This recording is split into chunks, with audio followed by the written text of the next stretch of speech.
말씀 누가복음 15장 11절로 24절 말씀입니다.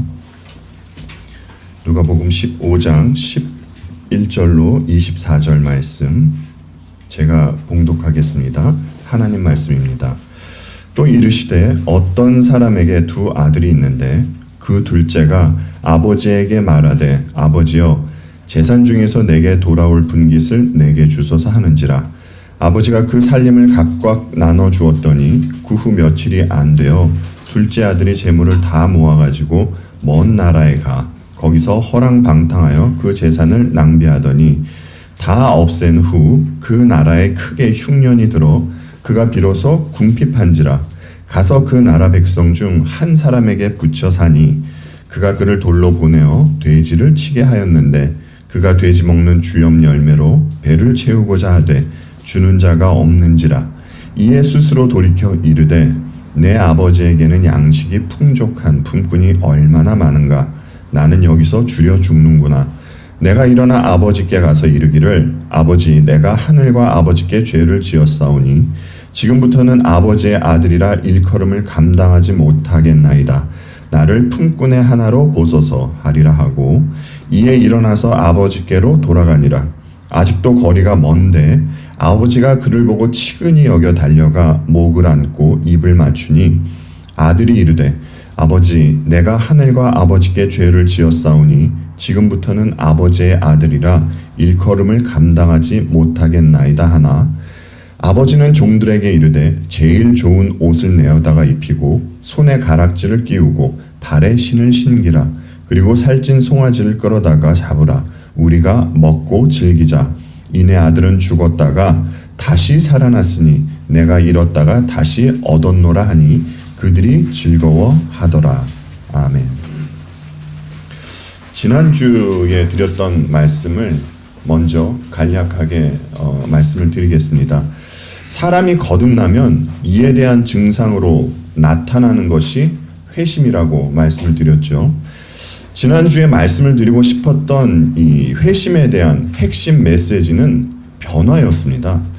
회심에는 반드시 변화가 따른다는 것이었죠. 그도 그럴 것이 회심이라는 것은 한 인간이 죄에서 돌이켜서 주님께 향하는 것인데 변화가 반드시 나타날 것이기 때문입니다. 그리고 이 변화는 하나님과 세상과 자신을 바라보는 안목에 대한 변화였습니다. 이런 변화로 인해서 이제 삶의 목적이 그리스도가 되고 표대를 향하여 나아가는 존재가 되었다라는 것이었습니다.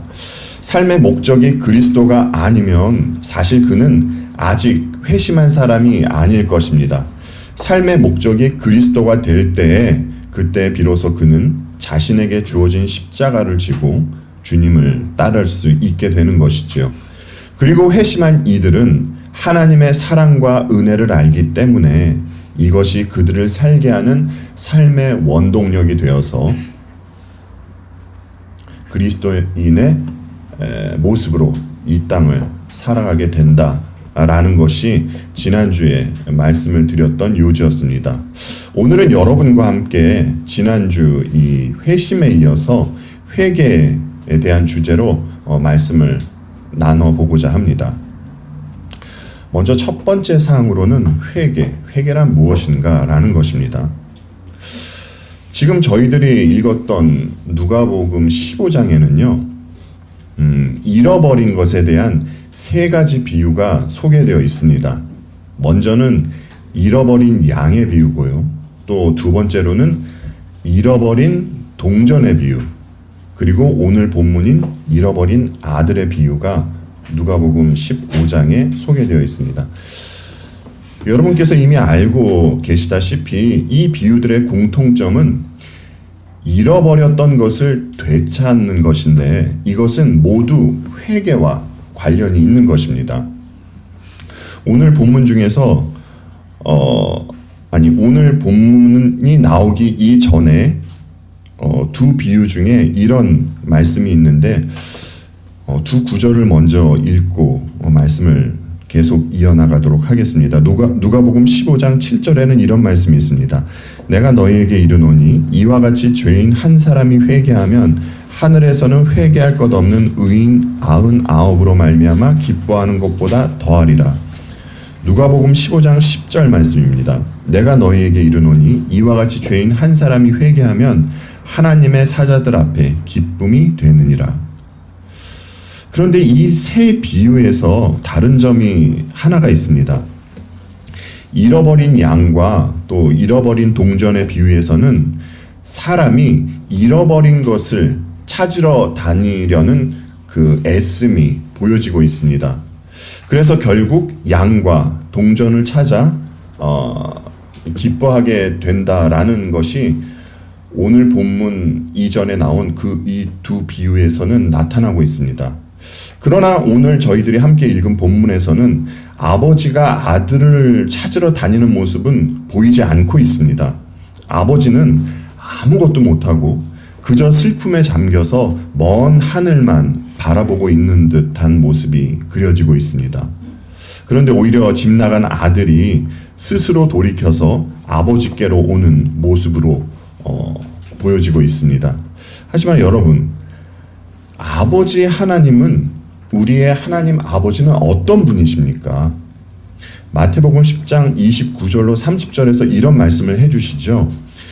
참새 2마리가 한 아사리온에 팔리지 않느냐? 그러나 너희 아버지께서 허락하지 아니하시면 그 하나도 땅에 떨어지지 아니하리라. 너희에게는 머리털까지 다 세신 바 되었나니. 우리의 아버지는 자녀들의 머리털까지 세고 계신 분이십니다. 그만큼 자녀들에게 관심을 갖고 있다라는 것이죠. 그리고 자녀들에게 일어나는 모든 일은 아버지의 허락하심 안에서 일어나는 일들이다라는 것입니다. 아들이 집을 나갔어도 아버지의 눈은 자녀에게 가 있는 것이죠. 뿐만 아니라 자녀가 만나게 되는 모든 상황은 아버지께서 허락하신 것입니다. 마치 아버지께서 이스라엘 백성을 이방 나라의 노예가 되는 것을 허락하시듯이 말입니다. 그렇기 때문에 자녀들은 아버지의 일하심에 반응을 해서 아버지께로 돌이키는 것입니다. 물론 자녀만이 이 아버지의 일하심에 반응을 하는 것인데요. 이것이 자녀들에게 회개로 나오는 것입니다. 웨스트민스터 소유리 문답 회개에 대해서 이렇게 정의를 해주고 있습니다. 생명에 이르는 회개가 무엇입니까? 라는 질문에 답으로 생명에 이르는 회개는 구원하는 은혜인데 죄인이 자기 죄를 참되게 깨달아 그리스도 안에 있는 하나님의 자비를 이해하여 자기 죄를 괴로워하고 증오함으로써 새로운 순종을 온전히 목적으로 삼고 힘써 추구하며 죄에서 떠나 하나님께로 돌이키는 것입니다.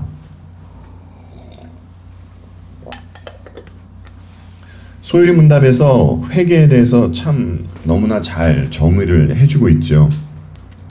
회개는 자기 죄에 대한 인식이 생기고 하나님의 자비하심과 긍휼을 이해하게 되는 것이다 라는 것입니다.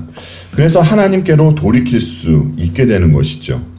지난주에 말씀드렸듯이 우리는 이것을 하나님 나라 가기까지 하는 것입니다.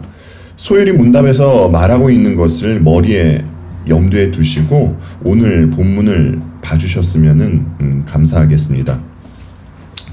본문에서 아들은 아버지께 굉장히 교만하고 파렴치한 모습을 보입니다. 12절과 13절 말씀을 다시 보겠습니다. 그 둘째가 아버지에게 말하되 아버지여 재산 중에서 내게 돌아올 분깃을 내게 주소서 하는지라. 아버지가 그 살림을 각각 나눠 주었더니 그 후 며칠이 안 되어 둘째 아들이 재물을 다 모아가지고 먼 나라에 가 거기서 허랑방탕하여 그 재산을 낭비하더니. 우리가 이 말씀을 얼핏 보면 아버지께 돈을 요구하는 철없는 아들 정도로 보이게 됩니다. 그런데 13절을 보면 아들이 아버지에게 이런 말을 합니다. 내게 돌아올 본깃을 내게 주소서라고 말입니다. 예수님 당시에 사람들의 통념은 이랬습니다. 자식이 부모의 재산을 받으려면 부모가 돌아가신 후에 재산을 받을 수 있었습니다. 그럼에도 불구하고 아들이 아버지에게 재산을 요구했다라는 것은 자신의 쾌락을 위해서 아버지를 미리 죽음의 자리로 몰아넣었다라는 것과 마찬가지입니다. 그러면 이런 아들은 어떻게 해야 합니까? 이런 아들은 율법으로는 돌에 맞아 죽어야 함이 마땅한 것입니다. 하지만 아버지는 아들의 원대로 재산을 나누어서 그에게 주고 아들을 멀리 떠나보냅니다. 하나님도 이와 마찬가지로 우리들에게 이런 시간들을 허락하셨었죠. 우리는 모두 선악과를 먹고 태어난 이들답게 마치 하나님 없는 듯이 우주의 중심에 내 자신을 놓고 그렇게 살아왔습니다. 내 자랑, 내 영광을 위한 삶을 살았었죠. 사람들은 우리에게 이런 질문을 할 수 있습니다. 그러면 내 자랑, 내 영광을 위한 삶이 뭐가 그렇게 잘못된 것입니까? 라는 질문 말입니다.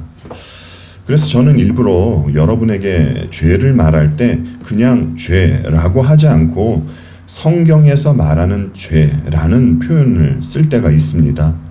우리가 알고 있듯이 하나님은 질서를 잡아가시는 하나님이십니다. 하나님은 혼돈하고 공허한 땅에 질서를 세우시지요. 나무가 있어야 할 곳에는 나무를 세우시고요. 물이 있어야 할 곳에는 물을 두십니다. 하나님께서 세우신 계획과 목적에 따라 피조물들이 자기의 역할을 하며 자기 자리에 있을 때 그때 비로소 하나님은 보시기에 좋았다라고 하는 것입니다. 그런데 피조물이 하나님께서 지으신 목적과 아무런 상관없이 있어야 할 곳에서 이탈하여 다른 자리에서 다른 역할을 하고 있는 것이 성경이 말하고 있는 죄라는 것이죠. 그러면 다시 돌아가서 사람이 내 자랑, 내 영광을 위해서 사는 삶이 왜 잘못된 것입니까? 세상 모든 사람이 이것을 위해서 살아가는 것 아닙니까? 라고 했을 때 우리가 성도가 맞다면 이 질문 앞에 반드시 생각해 보아야 할 것이 있습니다. 그러면 우리는 왜 창조가 되었고 우리의 자리는 어디이고 또 우리에게는 어떤 역할이 주어져 있는가? 라는 것 말입니다. 소율이 문답의 도움을 한번 더 받도록 하겠습니다. 여러분께서 거의 외우고 있는 문답입니다. 사람의 제일 되는 목적이 무엇입니까? 라고 할 때 답으로 사람의 제일 되는 목적은 하나님을 영광스럽게 하고 영원토록 그분을 즐거워하는 것입니다. 소율이 문답에서 말하고 있습니다. 사람이 창조된 목적은 자기 영광을 위해서 살아가려고 창조된 것이 아니라 하나님의 영광을 위해서 창조된 것이다 라고 말입니다. 우리는 하나님을 영광스럽게 하고 하나님을 기뻐하며 살아갈 때에 세상에서 주지 못하는 그리고 내가 만들어내지 못하는 참된 기쁨이 임하게 될 것입니다. 그럼에도 불구하고 우리들은 하나님의 영광을 위해서 살지 못하고 내 영광을 위해서 살아왔습니다. 우리는 얼마나 하나님을 모독하고 멸시하면서 살아왔는지 모릅니다. 하나님을 하나님으로 인정하지 않는 것이 이것이 바로 하나님을 모독하는 것입니다. 하나님은 자신이 사람들로부터 모욕을 당하면서도 이 시기를 우리들에게 허락하셨던 것이지요. 그리고 두 번째 사항으로 하나님은 자녀들을 회개시키려고 아버지께서 해주시는 일이 있습니다. 그것에 대한 첫 번째는 아버지는 자녀들의 비참함을 보게 하신다라는 것입니다. 오늘 본문 13절로 16절 말씀을 다시 한번 보겠습니다. 그 후 며칠이 안 되어 둘째 아들이 재물을 다 모아가지고 먼 나라에 가 거기서 허랑방탕하여 그 재산을 낭비하더니 다 없앤 후 그 나라에 크게 흉년이 들어 그가 비로소 궁핍한지라. 가서 그 나라 백성 중 한 사람에게 붙여 사니 그가 그를 들러 보내어 돼지를 치게 하였는데 그가 돼지 먹는 주염 열매로 배를 채우고자 하되 주는 자가 없는지라. 허랑방탕한 생활을 하던 아들이 재산을 낭비하고 처음으로 느끼게 된 것이 무엇이었습니까? 다른 말로 해서 아버지와의 관계가 끊기고 얼마 후에 그가 느낀 것이 무엇이었습니까? 궁핍함이었습니다.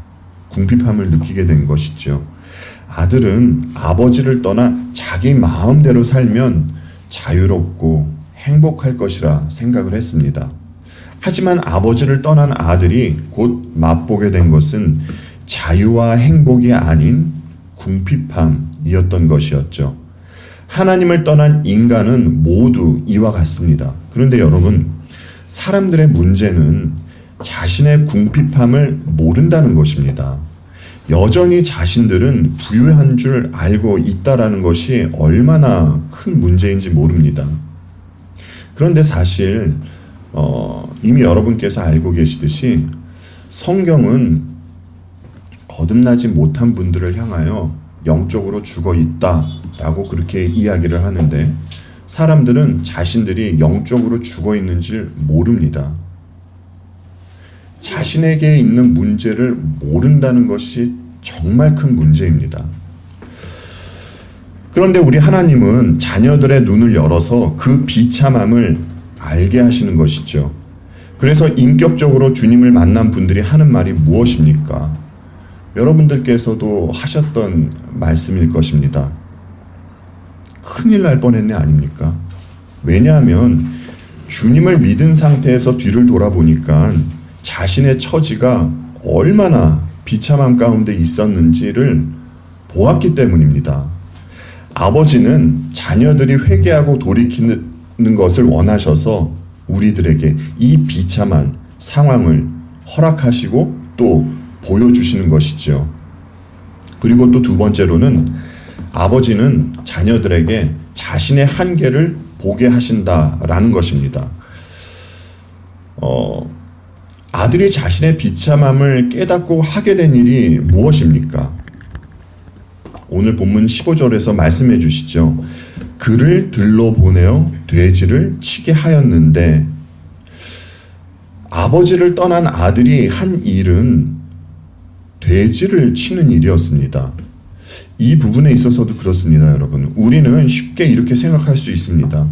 아니 뭐 사람이 어려우면 돼지 치는 일도 할 수 있는 것 아닌가? 그런데 당시 유대인들의 생각은 우리와 달랐습니다. 하나님은 레위기 20장에서 반드시 죽여야 하는 죄의 목록에 대해서 말씀을 해주시면서 중간에 이런 말씀을 해주십니다. 너희는 스스로 깨끗하게 하여 거룩할지어다. 나는 너희의 하나님 여호와이니라. 하나님은 백성들에게 거룩할 것을 요구하십니다. 그런데 백성들이 거룩하려면 먹어서도 안 되고 조심해야 하는 동물이 있었는데 그것이 돼지였습니다. 유대인에게 있어서 돼지는 부정한 짐승을 대표하는 것이었습니다. 그래서인지 성경 안에는 돼지와 함께 부정적인 내용이 실려 있는 곳이 많이 있습니다. 두 곳만 해당하는 두 곳만 함께 보겠습니다. 마태복음 7장 6절에는 이런 말씀이 기록되어 있습니다. 거룩한 것을 개에게 주지 말며 너희 진주를 돼지 앞에 던지지 말라. 그들이 그것을 발로 밟고 돌이켜 너희를 찢어 상하게 할까 염려하라. 그리고 이사야를 통해서 하나님은 패역한 백성들을 향하여 이런 말씀을 하셨지요. 이사야 65장 4절로 5절 말씀입니다. 그들이 무덤 사이에 앉으며 은밀한 처소에서 밤을 지내며 돼지고기를 먹으며 가증한 것들의 국을 그릇에 담으면서 사람에게 이르기를 너는 내 자리에 서 있고 내게 가까이 하지 말라. 나는 너보다 거룩함이라 하나니 이런 자들은 내 코의 연기요 종일 타는 불이로다. 유대인에게 돼지는 가까이 하기 싫은 부정한 동물입니다. 그럼에도 불구하고 집 나간 아들이 돼지를 치게 되었다라는 것은 아버지를 떠난 자신의 한계가 어디까지 떨어질 수 있는지를 보여주는 대목이라고 할 수 있습니다. 하나님 아버지는 이런저런 모습으로 오늘을 살아가는 자녀들에게도 이 상황을 허락하고 계신 것이죠. 그래서 우리가 느끼게 되는 것이 무엇입니까? 나는 정말 아무것도 아니로구나 라는 것을 뼈저리게 느끼게 되는 것 아닙니까? 오히려 계속 죄만 짓고 있는 내 모습을 보게 되지요. 그래서 더욱 우리는 그리스도의 십자가를 의지하고 붙잡게 되는 것입니다.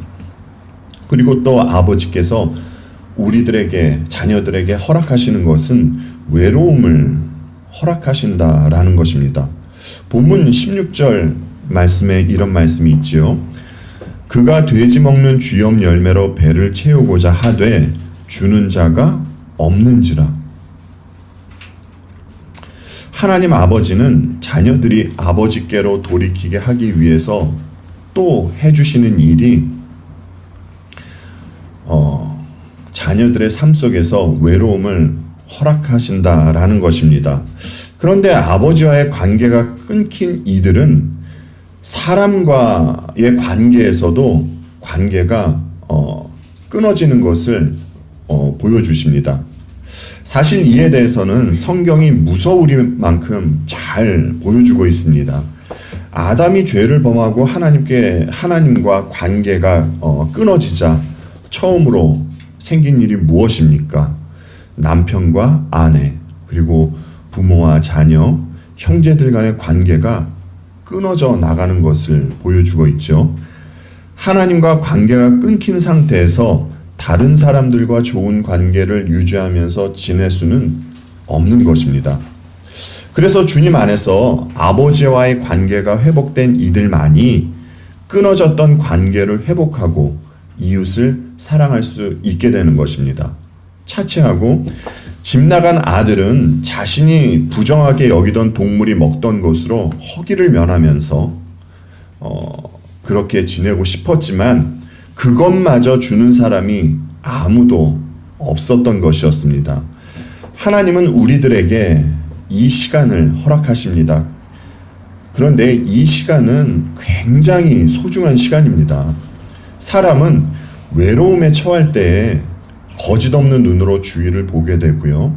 또 여러 솔직한 질문들을 자신에게 해보게 되기 때문입니다. 그래서 비로소 답을 얻게 되지요. 여러분, 그 답이 무엇입니까? 본문 20절에서 말씀해 주십니다. 이 답은 아버지께로 돌아가는 것입니다.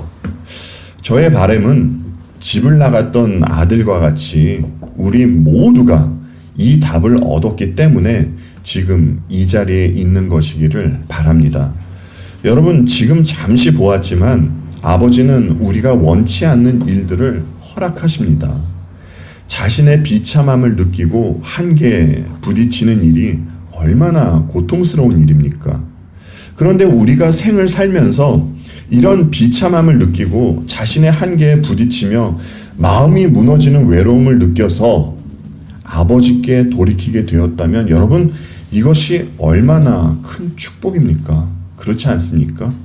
그런데 만약 자신의 비참함도 모르고 또 자신의 한계도 모르고 또 자신이 이 생을 살아가면서 외로움도 한 번도 느껴보지 못하면서 그렇게 지내면서 하나님 아버지를 몰랐다면 그것은 축복이 아니라 저주이죠.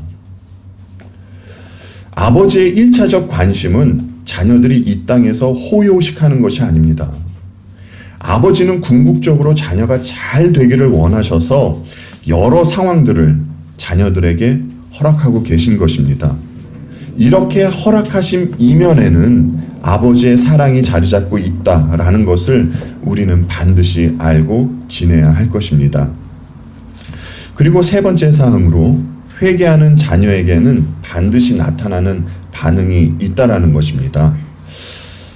하나님은 마치 집 나간 아들과 같은 우리에게 비참함을 알게 하시고 한계를 알게 하시며 하나님을 떠났을 때의 외로움을 맛보게 하신다고 말씀을 드렸습니다. 그러면 이제 자녀들에게 어떤 반응이 나타나는지 한번 살펴보도록 하겠습니다. 호세아서 6장 1절로 3절 말씀을 보겠습니다. 오라, 우리가 여호와께로 돌아가자. 여호와께서 우리를 찢으셨으나 도로 낮게 하실 것이요 우리를 치셨으나 싸매어 주실 것임이라. 여호와께서 이틀 후에 우리를 살리시며 셋째 날에 우리를 일으키시리니 우리가 그의 앞에서 살리라. 그러므로 우리가 여호와를 알자. 힘써 여호와를 알자. 그의 나타나심은 새벽 빛같이 어김없나니 비와 같이 땅을 적시는 늦은 비와 같이 우리에게 임하시리라 하니라. 아멘. 여러분, 이 모습이 바로 성도의 모습입니다. 여호와께서 자신을 찢고 치셨음에도 불구하고 여호와께로 돌아가자는 모습 말입니다. 자녀들은 왜 하나님께서 자신들을 치셨는지 알고 있는 것이지요. 여러분, 목이 곧은 백성은 하나님께서 그들을 치셨을 때 그들은 하나님을 영영 떠나버리고 맙니다.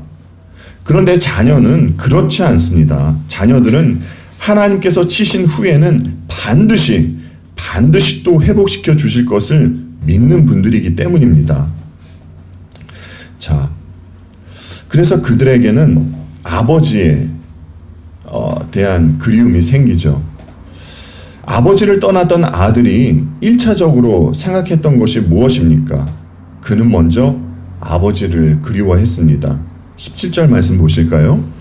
이에 스스로 돌이켜 이르되 내 아버지에게는 양식이 풍족한 품꾼이 얼마나 많은가. 나는 여기서 주려 죽는구나. 여러분, 집 나간 아들의 고백을 한번 들어보십시오. 그는 내 아버지라는 고백을 하고 있습니다. 우리도 지금과 같은 공식적인 자리가 아니라면 하나님 아버지를 내 아버지라고 이렇게 부를 수 있어야 하는 것입니다.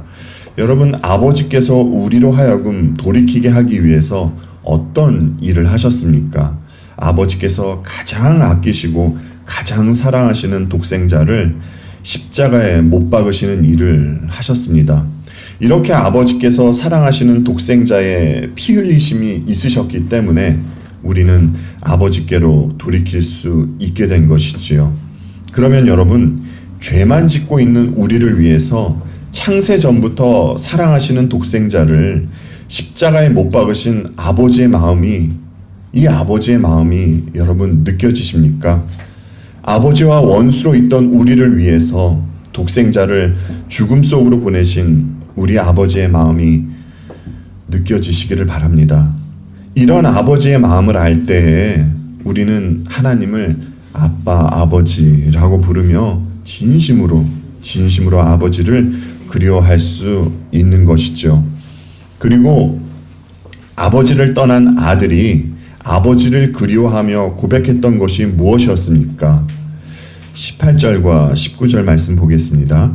내가 일어나 아버지께 가서 이르기를 아버지, 내가 하늘과 아버지께 죄를 지었사오니 지금부터는 아버지의 아들이라 일컬음을 감당하지 못하겠나이다. 나를 품꾼의 하나로 보소서 하리라 하고, 아들은 자신의 죄를 고백하고 있습니다. 아들에게 조금이라도 핑계대는 모습은 전혀 보이지 않고 있습니다. 그렇지 않습니까? 그는 자신이 하늘과 아버지께 죄를 지었다고 고백하고 있습니다. 죄를 깨닫지 않고서는 절대로 아버지께 향할 수가 없습니다. 아까 우리가 함께 보았던 소요리 문답에서도 말씀해 주셨습니다. 회개의 필수적인 것은 죄인이 자신의 죄를 참되게 깨닫는 것이라고 말입니다. 저는 지금 보았던 본문 18절과 19절을 보면서 우리가 너무나 잘 알고 있는 이 세리의 기도가 떠올랐습니다. 누가복음 18장 13절 말씀입니다. 세리는 멀리 서서 감히 눈을 들어 하늘을 쳐다보지도 못하고 다만 가슴을 치며 이르되 하나님이여 불쌍히 여기소서 나는 죄인이로소이다 하였느니라. 집 나간 아들의 고백과 지금 읽었던 세리의 기도에서 동일하게 나타나는 것이 무엇입니까? 처절한 죄의 고백입니다. 그래서 하나님의 자녀들은 복음으로 말미암는 기쁨도 있지만 또 동시에 심령이 가난하게 살아가는 것입니다. 그리고 또 세 번째로 아들이 보였던 모습은 아버지께로 돌이킨 모습을 보였습니다. 아버지를 그리워하고 또 죄를 고백하는 것으로 그치는 것이 아니라 아들은 행위로 자신이 생각하고 있는 것을 나타내었습니다. 이에 일어나서 아버지께로 돌아가니라. 아들은 아버지께로 돌아갔습니다. 아들은 자신이 생각하는 것을 실행에 옮겼죠. 그리고 더 이상 자신이 있던 자리에 머물지 않습니다. 20절 시작이 여러분 어떻게 됩니까? 이에 일어나서라고 하지요. 그리고 그리운 아버지께로 그는 발길을 옮기는 것입니다. 모든 사람이 아버지를 떠났던 아들과 같이 죄를 고백하며 다시 아버지께로 돌아가면 얼마나 좋겠습니까? 그런데 그렇지 않지요. 예를 들어 가롯 유다 같은 경우도 그렇습니다. 그는 주님을 배신하고 주님을 판 것에 대해서 무척 고민하고 참 너무나 괴로워했습니다. 그래서 유다는 자신이 받은 돈을 다시 토해냈지만 그는 자살을 선택을 했지 주님께 돌아오지는 않았습니다. 유다는 오랜 시간을 주님과 같이 했지만 그에게 있어서 주님은 랍비, 선생님일 뿐이었지 그리스도가, 우리 주님 예수 그리스도가 가롯 유다에게는 구원자요 주님은 아니었던 것이었습니다. 그러면 아버지를 떠났던 아들은 어떻게 아버지께로 돌아올 수 있었겠습니까? 많은 이유가 있었겠지요. 그런데 그 중에 가장 큰 이유 중 하나는 그는 아버지가 어떤 분인 줄 알았기 때문에 다시 아버지께로 돌아갈 수 있던 것이었습니다. 그리고 현재 자신이 처해 있는 상황보다는 아버지의 종으로라도 그렇게 지내는 것이 훨씬 좋을 것이라는 판단이 들었기 때문에 아들은 아버지께 갈 수 있었던 것입니다. 이 판단 또한 그는 아버지를 알기 때문에 내릴 수 있는 판단이었습니다. 그래서 하나님을 아는 것은 굉장히 중요한 일이고요. 날마다 아버지를 아는 일에 힘써야 하는 것입니다. 아까 잠시 보았던 호세아서에서도 이런 말씀을 하셨었죠. 그러므로 우리가 여호와를 알자, 힘써 여호와를 알자라고 말입니다. 그렇다면 우리는 어떻게 하나님 아버지를 알 수 있습니까? 여러분들은 어떻게 아버지를 더욱더 알면서 지내고 계십니까? 우리는 눈에 보이는 이 자연을 통해서도 아버지를 알 수 있습니다. 그렇죠? 하지만 자연만 보아서는 아버지를 온전히 알 수가 없습니다. 자연을 통해서 우리가 아버지에 대해서 알 수 있는 것은 아버지의 힘, 아버지의 능력은 알 수 있습니다. 하지만 우리 아버지께서 무엇을 좋아하시고 또 아버지가 무엇을 싫어하시며 또 아버지의 성품은 어떠한지는 자연을 보아서는 우리는 모릅니다.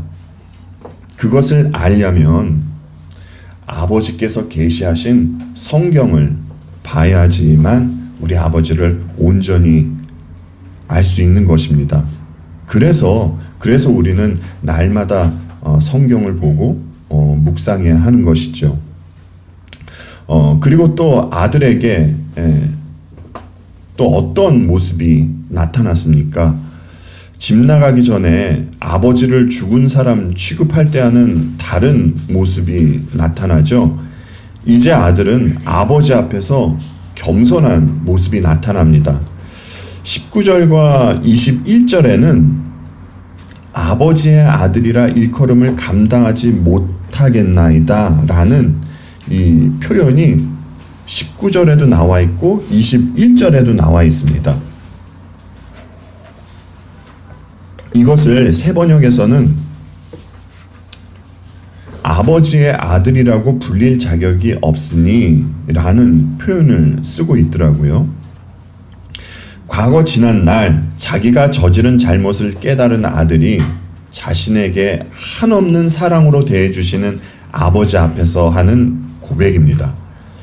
자신에게는 아들이 될 만한 그 어떠한 자격이 없다라는 것입니다. 그렇다면 자격 없는 자가 구할 수 있는 것이 무엇입니까? 아무런 자격이 없는 자가 구할 수 있는 것, 그것은 은혜이지요.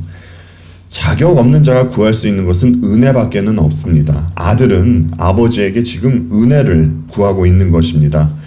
여러분은 복음서에 등장한 수로보니게 여인을 알고 계실 것입니다.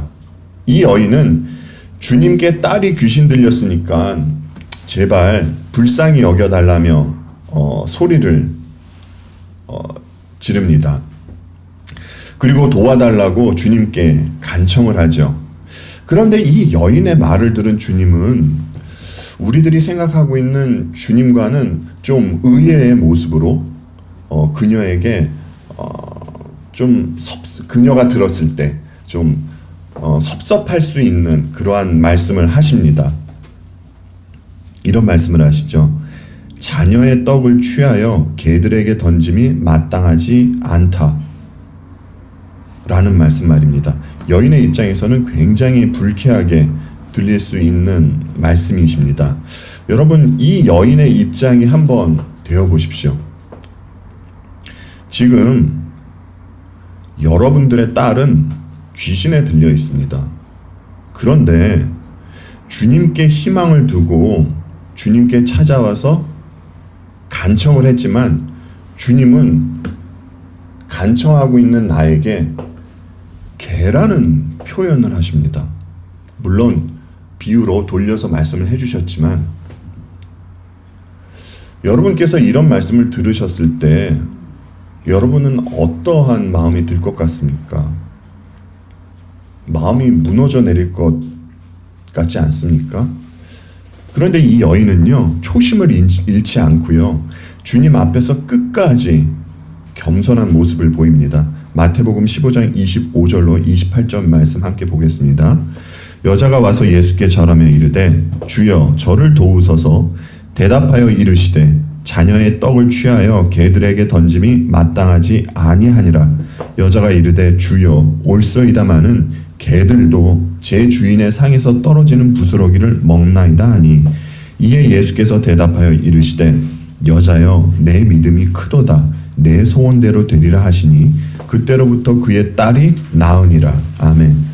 주님은 여인에게 너는 자격이 없다라고 하신 말씀입니다. 그런데 여인은 주님의 말씀을 인정합니다.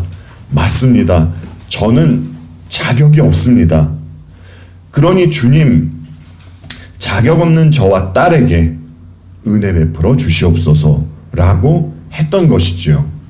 이때 주님은 놀라운 말씀을 그녀에게 해주시지 않습니까?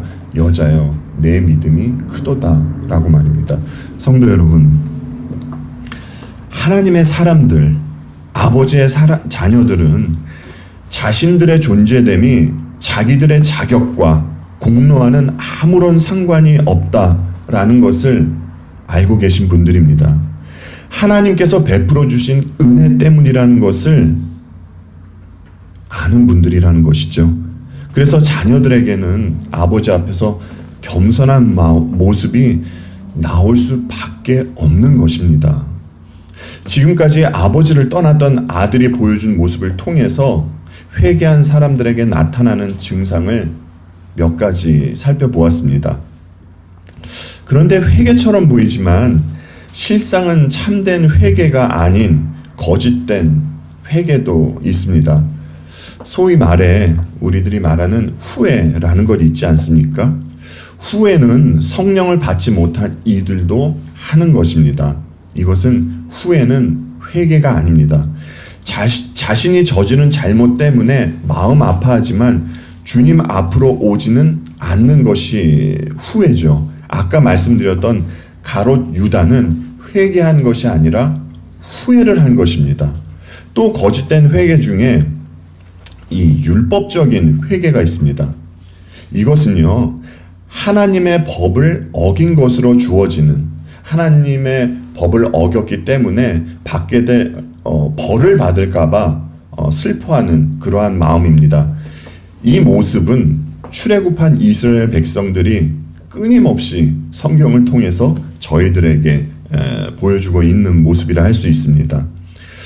이들은 하나님으로부터 경고의 말씀을 들으면서 울고 슬퍼하기는 하는데 정작 하나님의 뜻을 따르지는 않았습니다. 이것이 거짓된 회개입니다. 참된 회개는 말과 생각으로 그치는 것이 아니라 돌이키는 행위가 나타나야 참된 회개를 할 수 있는 것입니다. 이제 결론적인 말씀을 드리도록 하겠습니다. 우리 자신을 보면요, 참 회개할 일이 너무나 많습니다. 여러분 생각에 이런 우리가 하나님 앞에서 온전히 회개할 수 있다라고 생각을 하고 계신지 모르겠습니다. 여러분, 우리가 때로는 회개 기도를 드리면서도 아주 교묘하게 우리를 포장할 때가 있지 않습니까? 저는 그럴 때가 있더라고요. 죄를 지었음에도 그 죄를 빠뜨리는 경우가 있고요. 회개를 해도 온전하게 하지 못하는 경우가 너무나 많습니다. 그래서 우리 주님은 감사하게도 우리를 위해서 해주신 일이 있습니다. 마태복음 3장 13절로 15절 말씀입니다. 마태복음 3장 13절로 15절 말씀.